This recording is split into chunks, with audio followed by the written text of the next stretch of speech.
ఎన్నికల సమయంలో చాలా హామీలు ఇచ్చి గెలిచారు, కానీ పూర్తి స్థాయిలో నెరవేర్చడం లేదని ప్రజలు అంటున్నారంట. వైసీపీ మాజీ ఎమ్మెల్యేపై చేసిన ఆరోపణలు అన్ని తూచ్ అని చెప్పేశారని విమర్శిస్తున్నారు. ఎమ్మెల్యే అయిన తర్వాత సుధాకర్ యాదవ్ ప్రజలకు అందుబాటులో ఉండడం లేదని ఆరోపణలున్నాయి.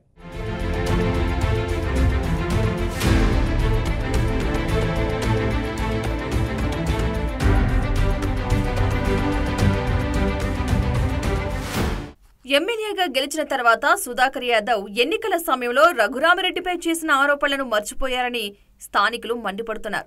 స్వయంగా చంద్రబాబు సమక్షంలో ఏ రైస్ మిల్లర్ ఓనర్పై అయితే ఆరోపణాస్త్రాలను సంధించి నిప్పులు చెరిగారో ఇప్పుడు ఆయననే వెనకేసుకొస్తున్నారని ఆరోపణలు బలంగా వినిపిస్తున్నాయి. ఎమ్మెల్యేగా ఎన్నికయ్యాక అప్పట్లో ఎమ్మెల్యేపై చేసిన ఆరోపణలను సైతం పక్కన పెట్టి సొంత పనుల్లో బిజీగా గడుపుతున్నారు అనే ప్రచారం సాగుతోంది.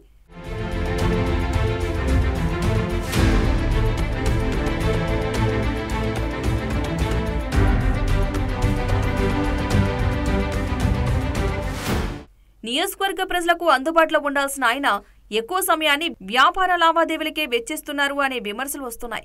ఇక ఇచ్చిన హామీల విషయానికి వస్తే వాటిపై పెద్దగా దృష్టి సారించలేదని వాదనలు ఉన్నాయి. కాలంతో పాటు ఎమ్మెల్యేపై వ్యతిరేకత కలిసొచ్చి ఎమ్మెల్యేగా ఎన్నికైన సుధాకర్ యాదవ్ మాటలకు చేతలకు చాలా తేడా ఉందని నియోజకవర్గ ప్రజలు గుసగుసలాడుతున్నారు. ఏది ఏమైనా మాజీ ఎమ్మెల్యేకు ఈయన ఏమీ తీసిపోరన్న విమర్శలు నియోజకవర్గ ప్రజల్లో వ్యక్తమవుతోంది.